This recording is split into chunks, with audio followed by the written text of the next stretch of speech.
얼마 전에 서점에 갔다가 제목을 보고 제가 책을 하나 산 것이 있는데요. 믿음은 지금도 산을 옮긴다라는 책입니다. 여기에는 티나라고 하는 성도의 얘기가 소개되고 있습니다. 그는 다니던 직장에서 해고 통보를 받은 데다가 또 둘째를 낳고 나서 극심한 산후 우울증에 빠지게 됐습니다. 내면에 거짓된 속삭임이 있었습니다. 너는 혼자다. 너는 외톨이다. 그는 그것을 믿었습니다. 그런데다가 이제 다 떨쳐버려라. 세상을 떠나라. 세상을 떠나자. 그런 사탄의 속삭임이죠. 그런 소리만 계속 들린 것입니다.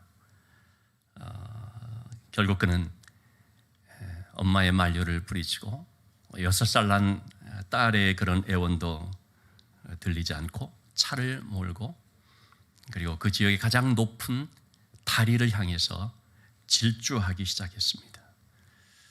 그리고 마침내 그 다리에 도착을 하자 다리 위로 올라가서 주저하지 않고 뛰어내렸습니다. 공중에 떠 있는 듯 했는데 더는 기억을 못합니다. 그때 갑자기 어디선가 한 손이 나타나서 그의 팔을 붙잡았습니다. 그 내용을 오늘 주보에 좀 실었습니다만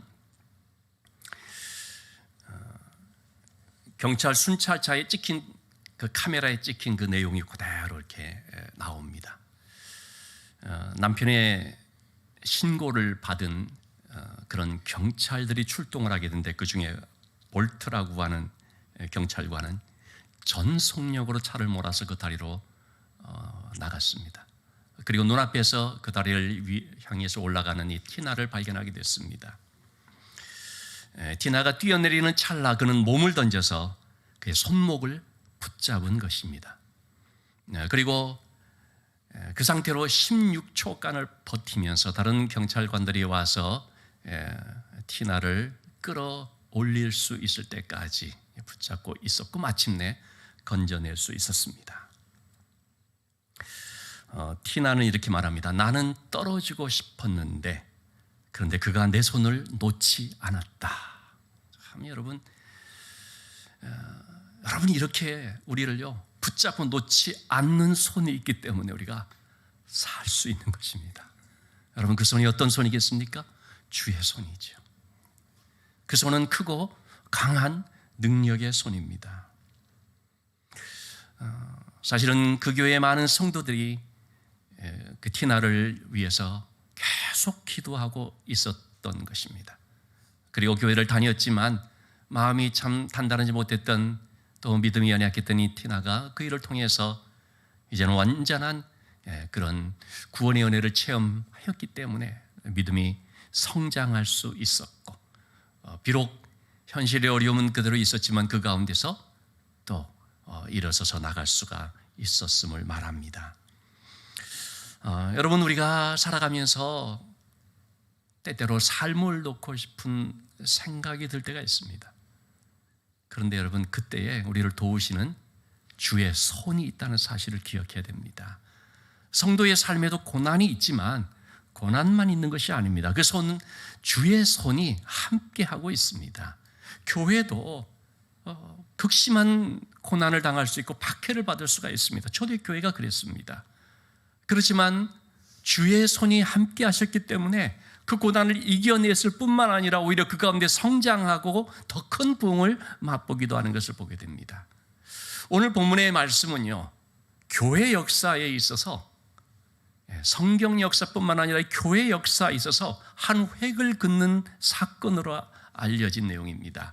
사실 오늘 10월 마지막 주일은 종교개혁 기념주일이죠. 종교개혁이라는 것도 교회 역사의 한 획을 긋는 사건이지만 어떤 의미에서 그보다 더 크게 정말 한 획을 긋는 사건은요 다름 아닌 세계 선교를 시작한 이방 땅에 세워진 안디옥 교회의 탄생이라고 하는 것입니다. 오늘 본문의 말씀이 바로 그 안디옥 교회의 탄생에 대한 말씀입니다. 어떻게 해서 그런 교회가 세워질 수가 있었는가? 자, 먼저 사도행전 8장 1절의 말씀을 보면 우리 앞서서 좀 살펴봤었습니다마는 스데반의 순교가 있었지요. 그로 인하여서 마치 그것을 신호탄처럼 예루살렘 교회에 대대적인 박해가 가해지기 시작했습니다. 그래서 사도들 외에는요, 모든 성도들이 온 사방으로 흩어지게 되었습니다. 유다와 사마리아 모든 땅으로 흩어진 것입니다. 그런데 이렇게 흩어진 성도들이 가면서 어떻게 했습니까? 가는 곳마다 복음을 전했습니다. 그래서 교회를 세웠습니다. 유대 지역에 교회가 세워지고 사마리아 땅에도 교회가 세워지는 것을 봤죠. 자, 그리고 땅끝이라고 할 수 있는 이방 지역으로 나가게 됐는데 19절의 말씀을 보면 어떤 사람들은 유대 땅을 벗어나서 베니게, 구브로, 안디옥까지 이르게 됐습니다. 지도상으로 보면 한번 보시면 예루살렘이 있고 우리 지난 시간에 베드로가 방문했던 고넬료의 집이 있는 곳이 이제 가이사라죠. 그 위쪽으로 있는 것이 베니게, 지금의 페니키아, 그리고 또 위쪽에 왼쪽에 있는 것이 구브로섬, 키프로스 섬이라고 하죠. 그리고 또 그보다 조금 더 위쪽이 바로 이제 시리아 지역인 안디옥입니다. 이 안디옥은 당시에 로마 제국의 세 번째로 큰 도시로 알려져 있습니다. 인구가 50만이 될 정도로 로마, 알렉산드리아 이어서 세 번째 도시라는 것입니다. 그만큼 국제적인 도시인데요, 사치와 향락이 많았고 특히 우상 숭배가 극심했던 그런 도시였습니다. 자, 성도들이 그런 곳으로 피난을 왔는데, 그런데 그들은 그런 세상의 문화에 동요되지 않고 혹은 동화되지 않고 전혀 주눅들지 않고 복음을 전하는데 힘썼습니다. 자, 그래서 그들이 복음을 전했는데 그들의 문제, 그들의 한계는 뭐였습니까? 유대인에게만 전했다라고 성경이 말하고 있습니다. 여러분, 그들이 이방 지역 전번 예루살렘으로부터 한 450 내지는 480km 정도 떨어진 안디옥까지 이르게 됐음에도 불구하고 정작 거기서 복음을 전하는 대상은 유대인 혹은 유대교에 입교한 사람들. 이방 땅까지 가면 뭐합니까? 유대인에게만 복음을 전해버리는데 이것이 그들의 한계였던 것입니다. 참 아쉬운 부분이죠. 헬라인에겐, 그곳에 살고 있는 이방 사람, 그리스인 헬라인에게는 복음을 전하지를 않는 것입니다. 우리가 지난 시간에 살펴봤지만 여러분, 당시에 그 어떤 모습이었습니까? 베드로조차도 전통과 이 편견에 얽매여서요, 이방인 만나는 걸 꺼려해가지고 이방인 고넬료를 접촉하는 데 있어서 하나님께서 먹으면 된다라고 얘기를 하는데 가면 된다, 이제 그런 말씀이죠. 네, 베드로는 뭡니까? 그 뜻을 다 알아듣기 전에는 그냥 안 합니다. 하나님 먹으라는데 난 못합니다. 그렇게 했었지 않습니까? 그럴 정도로 이 베드로조차도 그렇게 이방인 만나는 것을 꺼릴 정도였으니 일반 성도들은 뭐 오죽했겠습니까? 그러니까 그들은 유대인에게만 복음 전하는 것이 전혀 이상하지 않았다라는 것이죠. 자, 그러한 가운데서도 20절, 21절의 말씀 참 중요한 부분입니다. 특별한 몇 사람들이 있었습니다. 그 중에 구브로와 구레네 몇 사람. 성경에는 그들의 이름도 나오지 않습니다. 그야말로 무명의 사람들입니다. 그런데 이들이 안디옥에 이르러서 헬라인에게도 말하여 주 예수를 전파하니 그들은 어떤 그런 편견을 다 깨고 장벽을 무너뜨리고 그들은 이방인들에게 복음을 전합니다. 인본주의 사상으로 똘똘 뭉친 우상숭배가 극심한, 그래서 도무지 복음을 듣지도 않을 것 같고 믿지도 않을 것 같은 그런 사람들에게 복음을 전했는데 놀라운 일이 벌어졌죠. 많은 사람들이 주께로 돌아오더라는 것입니다. 믿지 않을 것 같았던 이 헬라인들이 복음을 영접하고 주께로 돌아오는 역사가 있었습니다. 유명한 사도들이 아닌 무명의 나그네들을 통하여서 전해지는 이 복음에 그들이 강력하게 반응을 한 거죠. 어떻게 그런 일이 벌어졌습니까? 그것은요, 주의 손이 그들과 함께 하심에, 주의 손이 그들과 함께 하셨다고 성경은 말하고 있죠. 주의 손이 누구와 함께 했습니까? 그들이라고 하면 누구를 말합니까? 자신 안에 있는 편견이 깨진 사람들입니다. 장벽을 넘어간 사람들입니다. 예수 그리스도 안에서 전혀 유대인이니 헬라인이니 차별이 없는 사람들입니다. 그리스도의 복음을 온전히 깨달은 사람들, 온전히 영접한 사람들이죠. 그들이 나가서 바로 이방인들에게, 전에는 만나기를 꺼려했던 그런 이방인들이지만 전혀 구애받지 않고 그들을 향하여서 마음을 열고 나간 그런 사람들을 통해서 주의 손이 놀랍게 역사를 해주신 것입니다. 우리 베드로도 이방인 고넬료에 대한 편견을 깨고 그의 집에 가서 복음을 전할 때 어떤 역사가 나타났습니까? 복음을 듣는 가운데 성령이 그 모여있는 무리들에게 임하는 것을 체험을 했죠. 그래서 우리가 읽진 않았습니다만 사도행전 11장 요 전반부, 오늘 말씀은 요 앞부분까지 있는 것은 뭐냐면 베드로가 예루살렘 교회에 가서 자신이 경험한 이 고넬료라고 하는 이방 사람들에게 임한 성령의 역사를 증거하는 내용들이죠. 사람들이 그 일 때문에 처음에는 베드로를 비난했었거든요. 네가 어떻게 유대인으로서 이방인들을 만나서 식사할 수가 있느냐라고 했을 때, 그러니 베드로가 말하죠. 내가 내 임의로 하는 것이 아니라 성령의 그런 인도하심을 받아서 하나님의 말씀을 듣고 가서, 그래서 그 고넬료 집에 가서 복음을 전하게 되었고, 그럴 때 그들에게 성령이 임하였는데 우리가 받았던 바로 똑같은 성령이 임하게 되었다 하는 그 말을 하게 되자 그곳에 모여있는 사람들, 예루살렘 교회 그 성도들이 뭐라고 했습니까? 오히려 그 이제 모든 말을 듣고 잠잠하여 하나님께 영광을 돌리면서 말하기를, 그러면 하나님께서 이방인에게도 생명을 얻는 회개를 주셨도다 하니라. 여러분, 이렇게 지금 예루살렘 교회조차도요, 베드로가 이러한 자기의 고넬료를 만난 체험을 하기 전까지는 이방인들에 대한 편견, 이방인들의 벽이 단단하게 이렇게 쌓여 있었던 것이죠. 그러나 이런 것을 깨트리고 이방인들에게 복음을 전하게 될 때에 주의 손이 함께 하셔서 놀라운 역사가 일어난 것을 보게 됩니다. 여러분, 우리에게도 이런 편견이 있을 수가 있습니다. 저 사람은 안 돼, 저 사람은 싫어. 이러한 편견을 우리가 깨뜨리지 않으면 여러분, 주의 역사가 너무나 제한될 수 있고 어떤 경우에는 나타나지 않을 수도 있습니다. 그런데 생각, 어떤 내 감정, 내가 갖고 있었던 선입견이나 편견을 뛰어넘을 때에, 내가 스스로 제한시키는 어떤 그런 것을요 벗겨낼 때에 거기에서 주의 손이 함께 하시고 역사가 일어난다는 사실을 우리가 기억해야 됩니다. 어떤 경우에는 정말 저런 완악하고 교만한 사람이 복음을 전한다고 믿을까라고 생각되어질 수 있는데, 여러분, 주의 손이 함께 하시면 그런 사람들이 뒤집혀지는 것입니다. 대표적인 사람이 누굽니까? 이 초대교회의 사도행전에 있어서 가장 교회를 핍박하는 데 앞장섰던 복음의 대적자인 사울이었죠.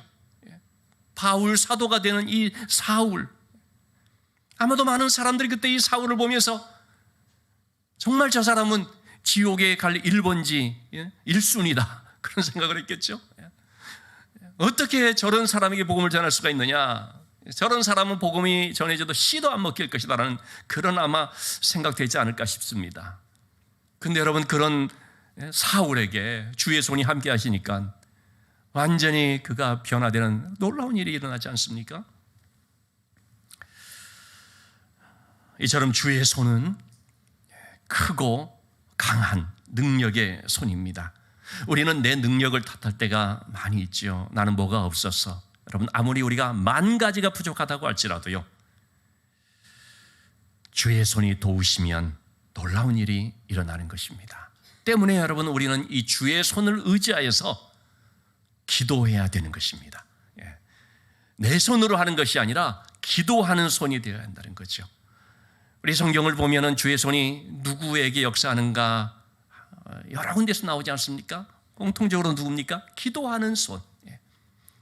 모세가 손을 들고 기도할 때에 여호수아가 나가서 싸우는데 막 승리하고, 지난 우리 금요 연합 셀 모임 때 이 말씀을 좀 보았습니다만, 기도하는 손을 들 때 이기더라는 것이죠.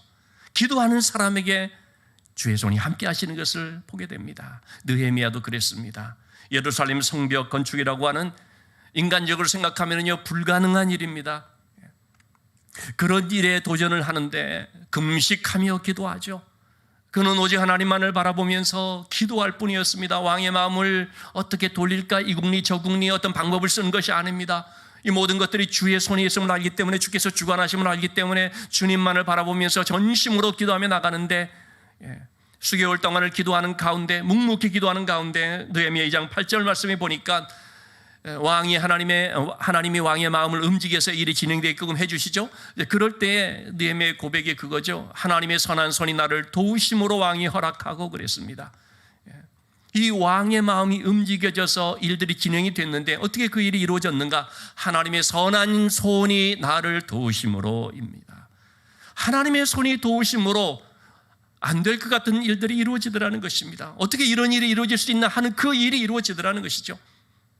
이와 같이 주의 손이 도우시면 된다는 것을 믿었던 한 사람이 또 야베스라고 할 수 있겠습니다. 야베스는 많은 고통 중에 있었죠. 이름 자체가 고통이라는 뜻이지 않습니까? 그런 야베스가 역대상 4장 10절의 말씀, 그는 그 고난 가운데서 하나님 앞에 기도하면서 주의 손이 나를 도우사라고 말합니다. 주의 손이 도우시면 나를 환난에서 벗어날 수 있게 하고 내 근심을 없게 해주실 줄 믿습니다. 주의 손이 역사하면 환경을 바꾸어 주실 줄 믿습니다. 또는 이런 환경 속에서 이겨나갈 수 있도록 도와주실 줄 믿습니다. 그런 고백이죠. 그렇게 기도하였더니 하나님께서 그가 구한 것을 허락하셨더라. 이렇게 응답받았다는 것은 무엇 때문입니까? 주의 손을 믿는 그 믿음 때문인 것이죠. 여러분, 우리도 주의 손을 의지하면서 기도하며 나갈 때에 그 능력의 손이 함께 하시고 응답해 주시고 우리의 길들을 인도해 주실 줄로 믿습니다. 자, 이방 땅 안디옥에서 교회가 세워지고 참 귀한 이런 성장이 이루어지고 있다는 소식이 예루살렘 교회에 들렸겠죠. 자, 그럴 때 예루살렘 교회가 어떻게 할까요? 안디옥 교회에 필요한 지도자를 보내기로 결정을 하게 되죠. 교인들이 참 많이 오게 되는데 그러면은 지도자가 필요한 것이죠. 자, 그래서 누구를 보낼까 하는 가운데 22절의 말씀을 보니까 한 일꾼을 택한 것이 바로 바나바였습니다. 바나바라고 하는 이름은 별명이라고 했죠. 위로의 아들이라는 뜻이죠. 너무나 그는 격려와 위로를 하는 사람이었습니다. 그래서 이 바나바가 안디옥 교회에 참 적합하다. 더군다나 바나바는 거기서 조금 떨어지긴 했습니다만 구브로 출신이기 때문에 또 그 이방 지역의 문화라든지 성향을 잘 알고 그 이방 사람들을 잘 품을 수 있는 사람이라고 생각되니까 보냈겠죠. 자, 그런데 단지 그래서만이 아니겠죠. 아주 중요한 것, 바나바를 설명하는 두 가지 설명이 나오죠. 24절의 말씀 보니까 바나바는 어떤 사람이었는가? 첫째, 착한 사람이었습니다. 여러분, 예수 믿는 사람은요, 성도는요, 먼저 착해야 됩니다. 물론 여기서 말하는 착함이라는 것은 국어 사전에서 말하는 언행과 마음씨가 곱고 바르고 어질고 그런 차원은 아니죠. 그것도 물론 착한 것이지만 성경에서 말하는 착함이라는 것은 하나님 보시는 착함입니다. 여러분, 하나님 보실 때 착함이 뭡니까? 하나님 말씀에 잘 순종하는 것이 착함입니다. 하나님 말씀 불순종하는 것은 성경은 악함이라고 말하고 있습니다. 그가 아무리 성품이 좋아 보인다 할지라도 하나님의 말씀을 불순종한다면 그는 악한 자라고 성경은 규정하고 있습니다. 또한 이 착함이라는 것은 뭐겠습니까? 온유함과 겸손함이라고 하는 주님의 성품을 가진 것을 말하죠. 온유한 자가 땅을 얻는다라고 성경은 말하는데 그 땅을 얻는다는 것은 무슨 이런 부동산들을 많이 차지한다는 뜻이 아니라 많은 사람들을 품을 수 있다라는 뜻이 되죠. 온유한 사람일수록 더 많은 사람을 품게 됩니다. 이 온유함과 겸손함이라는 것이 성경에서 말하는 그리고 더 우리가 가져야 될 성품이라고 할 수 있죠. 악함은 뭡니까? 독선적이고 교만한 것이죠. 여러분, 교회를 오래 다니고요, 기도를 많이 한다고 할지라도요, 악함이 있을 수 있습니다. 그건 저 자신을 비롯해서 우리 모두에게 해당될 수가 있습니다. 내 마음속에 너무 독선적, 교만함이 가득하고 내 중심으로만 하려고 하고, 그렇다면 그것은요, 하나님 앞에서 악함이 됩니다. 교회 안에서 이런저런 다툼이나 문제가 있다고 할 때에 보면은 거기에 바로 이런 것들이 있는 것입니다. 교회는 잘 다녔는데 봉사도 많이 하고 기도도 많이 한다고 하는데 성품이 착하지를 않은, 그렇기 때문에 여러분, 우리가 이 신앙이라고 하는 것이 무엇인지를 잘 생각해야 됩니다. 뭐 열심히 하는 그것이 아니고 성품의 문제가 될 수 있거든요. 이 성품은 결국 뭘 말합니까? 주님의 그 성품, 바나바가 가졌던 이 착함이라고 하는 심성, 하나님 말씀 잘 순종하고 온유하고 겸손하여 낮은 가운데 섬길 수 있는 마음. 여러분, 우리 모두 다 그런 착한 성도들이 될 수 있기를 주님의 이름으로 축원합니다. 설린교회 성도는 할 때 딱 떠오르는 이미지가 일반 세상 사람들은 믿음 이런 거 잘 모르니까 착하다. 여러분 그러면 전도의 문이 열리는 것이고 그 하나님의 영광이 나타나는 거 아니겠습니까? 자, 바나바에게 있어서 두 번째 그를 설명하는 것은 바로 성령과 믿음이 충만하다는 것입니다. 성령과 믿음이라고 말하고 있지만 사실 이것은 성령 곧 믿음이라고도 말할 수 있겠습니다. 여러분 믿음 좋다는 것이 뭘까요? 성령 충만한 것입니다. 성령 충만하다는 것은 무슨 뜻입니까? 예수로 충만한 것입니다. 난 예수로 충만한다. 예수 그리스도로 충만할 때, 왜냐하면 성령은 예수의 영이니까요. 성령 충만한 것이고요. 성령 충만할 때 그의 삶을 믿음의 삶이라고 말합니다. 성령 충만한 사람에게 나타나는 특징 두 가지를 말한다면, 첫째는 온전히 하나님을 신뢰한다는 것입니다. 여러분 성령 충만이라는 것은 어떤 능력이 있어 보이는 것 같고 외형적인 무슨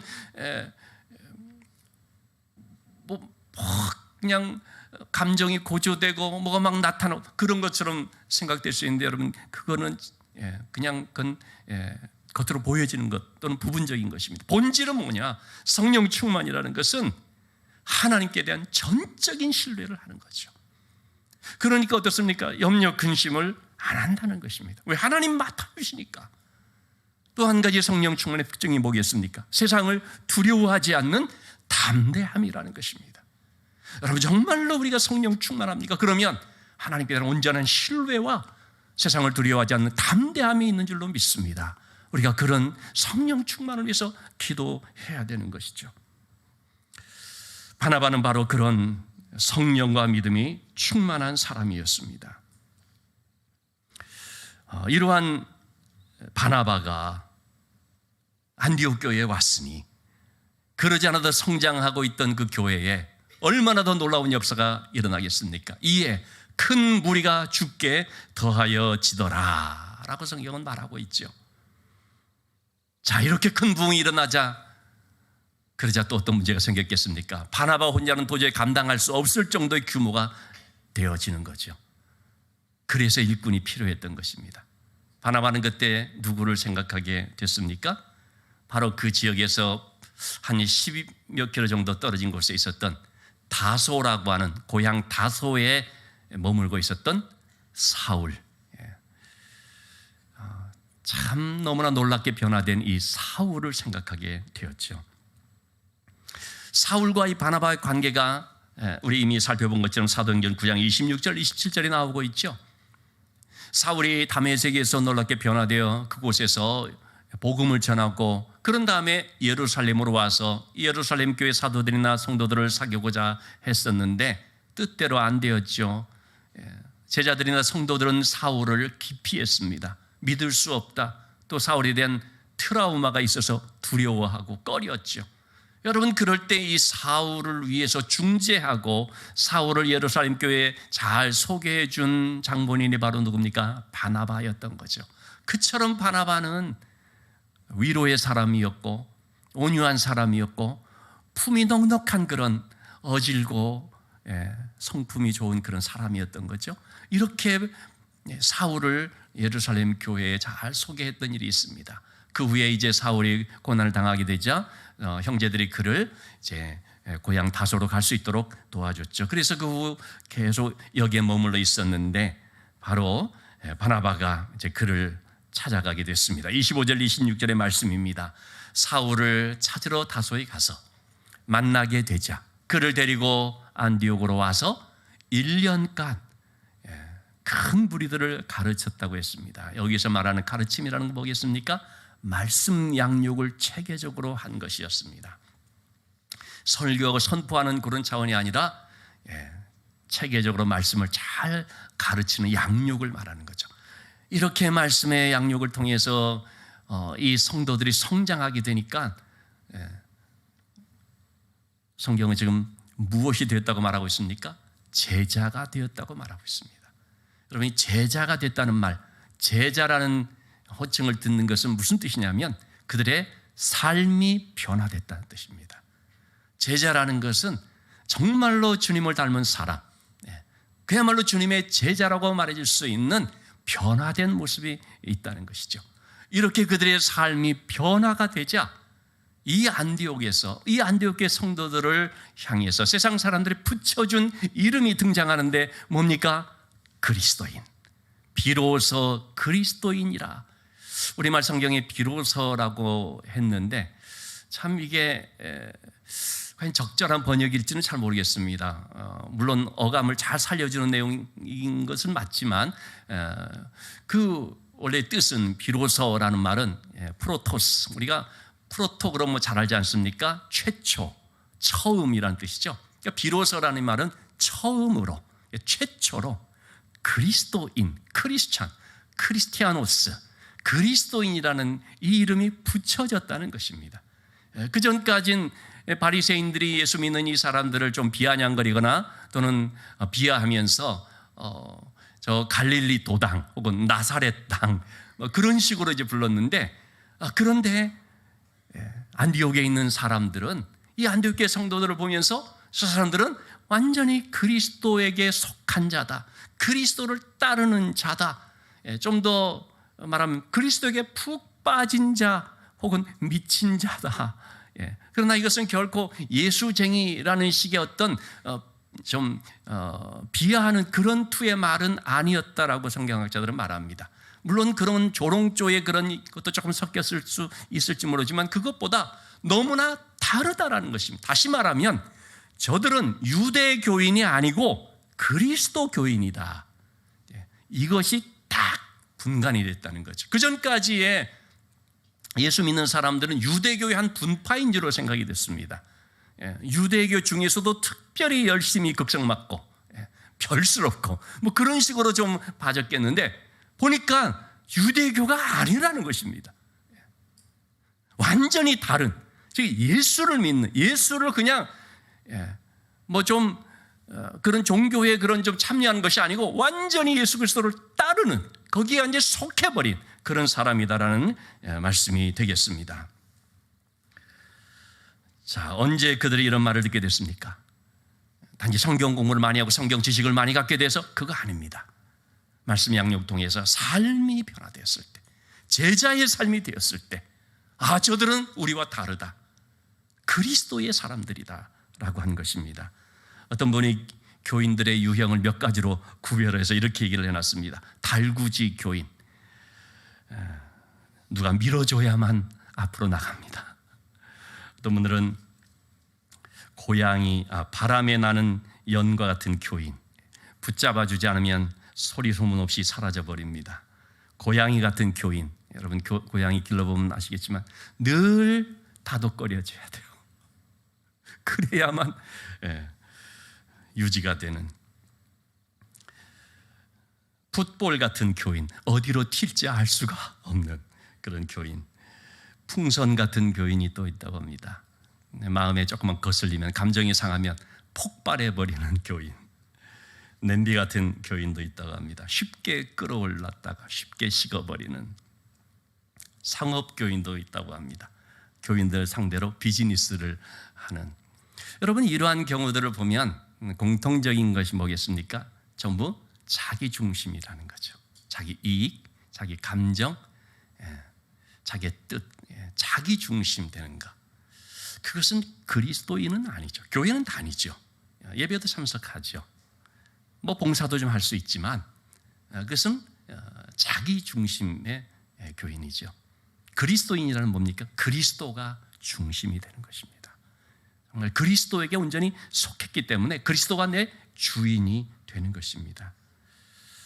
때문에 여러분, 우리는 단지 성경을 아는 데만 머무르는 것이 아니라 그 말씀을 통해서 먼저 삶이 변화되어야 되겠습니다. 그래서 제자가 되어야 되겠습니다. 그리고 주님을 아는 자가 아니라 주님을 따르는 자가 되고, 그냥 교회만 다니는 자가 아니라 주님께 속한 참 크리스찬, 그리스도인이 되어야겠습니다. 이렇게 진정한 그리스도인 됨에 있어서 가장 큰 걸림돌이 있다면 결국 뭐겠습니까? 자기 자신이라고 하는 거죠. 내 편리한 대로 신앙생활 하려는 성향이 우리에게 있죠. 예수 믿지만은 내 마음에 여전히 내 기준과 내 판단에 따라서 차별하고 편견을 갖고 장벽을 세우고 가는 경우들이 많이 있을 수가 있습니다. 나한테 좋은 사람, 싫은 사람, 마음에 드는 사람, 들지 않는 사람. 그래서 어떤 경우에는 그런 것도 있다고 하잖아요. 모 집사님이 2부에 참석하니까 난 1부에 참석하고, 이렇게 되면 그러면 같이 교회를 다닌다 할지라도 이게 장벽이 있는 것이고 또 차별이 있고 하는 것이죠. 예수 믿는다는 것, 예수 그리스도의 사람이라는 걸 결국 뭡니까? 전에는 그랬을지라도 이제는 그게 없어지는 거죠. 그 장벽이 사라지는 거죠. 예수 그리스도 안에서 유대인과 이방인의 이게 없어지는 거죠. 근데 예수를 믿으면서 전에는 안 생겼는데 오히려 예수 믿고 그런 것이 또 생겨나 버리는 경우가 혹 있더라고요. 그건 예수를 잘 못 믿는 것이죠. 없어져야 되는데 생겨나면 어떻게 됩니까? 그래서 예수를 잘 믿는다고 할 때에 우리는 잘 살펴볼 필요가 있습니다. 그런 것이 없는가? 아니면 새로 생겼는가? 자꾸 차별. 죄송한 말씀이지만 미국 남부 지역은 바이블 벨트라는 이름이 있을 정도로 교회 다니는 사람이 참 많이 있지 않습니까? 그런데 그곳에 가장 인종차별이 심하다고 하는 것이거든요. 왜 예수 잘 믿는다는데 차별이 더 심하고 인격적으로 대우를 하지 않고 그리고 막 그냥 극우 이데올로기에 빠지고 왜 그렇게 되겠습니까? 예수를 과연 잘 믿는 것인가? 우리도 마찬가지입니다. 우리 사회도 예수 잘 믿는다고 하는데 그런데 이러한 막 차별과 편견이 막 심하게 일어나고 한다면 과연 그것이 예수를 잘 믿는 것인가를 봐야 되는 거죠. 여러분 아시는 것처럼 딱 1년 전 오늘인가요? 이태원에서 참사가 있었죠. 젊은 청년들 엄청난 희생이 있었습니다. 물론 거기에 이제 이런저런 이유로 희생당하는 경우들이 많이 있었겠습니다. 어떤 한 권사님의 얘기입니다. 이태원 참사에서 아들을 잃었습니다. 조문 그것이 설치되어 있었지 않습니까? 그런데 다니는 교회에서 단 한 명도 조문을 오지 않았다고 합니다. 할로윈 행사에서 죽었기 때문에 조문 갈 필요가 없다. 여러분 이러한 것을 보면서 어떤 생각이 들으시겠습니까? 그 권사님의 아픔을 먼저 생각해야지 왜 죽었대? 라는 것도 분석, 판단, 때로는 정죄 이렇게 가면 여러분 그것은 그래서 혹 그런 얘기를 하지 않습니까? 세상만도 못하다. 여러분 우리의 신앙이 그렇게 되면 안 되겠죠. 복음은요 결국 사람을 귀하게 여기는 것입니다. 우리가 한 생명 전도하는 게 무엇 때문입니까? 생명을 귀하게 여기기 때문이거든요. 심지어는 그 악한 범죄자일지라도 찾아가서 전도하는 이유가 뭡니까? 그 생명을 귀하게 여기기 때문이지 않습니까? 근데 하물며 교회 안에서 슬픔을 당한 그런 한 분의 그 마음을 귀하게 여겨주지 않고 위로주지 않는다면 그럼 잘못하면 여러분 우리가 이 신앙이라는 이름으로 길을 잃어버릴 수가 있습니다. 에베소서 4장 32절의 말씀 저는 우리 중보기도 같은 때에도 참 이 말씀 자주 얘기를 했습니다. 우리가 이런 교회가 되었으면 좋겠다는 얘기를 참 많이 했습니다. 주님의 말씀입니다. 너희가 서로 친절하게 하며 불쌍히 여기며 서로 용서하기를 하나님이 그리스도 안에서 너희를 용서하신 것과 같이 하라. 여러분 우리가 서로 부족함이 있을 수가 있습니다. 때로는 마음에 안 드는 일들이 있을 수도 있습니다.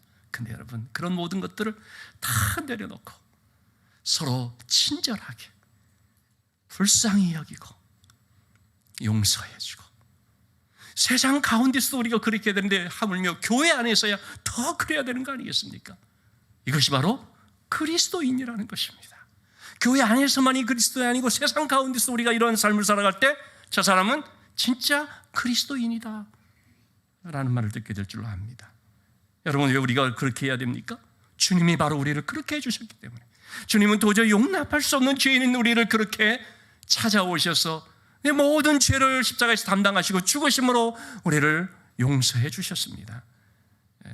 엊그제 우리 금요심야 기도 끝나고 청년들 주관으로 설린 별밤 행사를 가졌습니다. 귀한 찬양으로 함께 은혜를 나누는 시간이었는데, 그중에 우리 특별히 상희 형제가 나의 찬송이라고 하는 그 찬양을 했는데 그 가사가 너무나 와닿았습니다. 먼 길을 돌아서 이제 주님께 나옵니다. 우리 교회에서 제대로 신앙생활하면서 지금 아주 은혜를 받고 있는, 이제 지금 교사로 섬기고 있습니다만, 십자가의 그 사랑으로 나는 완전히 변했습니다. 그게 자신의 고백이지만 그것은 우리 모두의 고백이 되는 거 아닙니까? 정말로 여러분, 우리는 죄와 허물로 죽었던 자였거든요. 이전에는 세상 공중권세를 쫓아 불순종의 아들들 가운데 역사하는 그를 따르는 삶을 살았었고요. 우리 자신의 온갖 마음의 그런 욕심, 정욕을 따르는 자들이어서 본질상 진노의 자녀였던 자들이었거든요. 그런데 긍휼에 풍성하신 하나님께서 우리를 용서하셔서 예수 그리스도의 십자가의 보혈로 말미암아 우리 죄를 깨끗게 하시고 하나님의 자녀로 삼아주신 것입니다. 이처럼 놀랍고 감격스러운 일이 어디 있는 것이겠습니까? 때문에 여러분, 우리는 주님을 믿는 믿음으로 충만하고 또 주님의 그 마음으로 서로를 용납하고 긍휼히 여기는 삶을 살아야 되는 것이죠. 지금까지는 도저히 용납할 수 없고 용서할 수 없고 사랑할 수 없었다라는 사람이 있었다 할지라도 예수 그리스도 십자가 안에서 이제는 다 용서가 되고 용납이 되고 사랑의 대상이 되어야 한다는 것입니다. 이것이 바로 성령으로 충만하고 예수로 충만한 삶이죠. 여러분, 지금 단풍이 참 절정을 이루고 있지 않겠습니까? 이런 때 우리가 이런 생각했으면 좋겠습니다. 우리는 예수로 물들어 가자. 여러분, 정말 예수 그리스도로 깊이 물들어 가고 성령으로 충만하고, 그래서 예수 그리스도 안에서 오직 기도하며 그의 손을 의지하며 영적으로 강건해져서 응답받는 믿음의 삶이 될 수 있기를 주님의 이름으로 축원합니다. 기도하시겠습니다.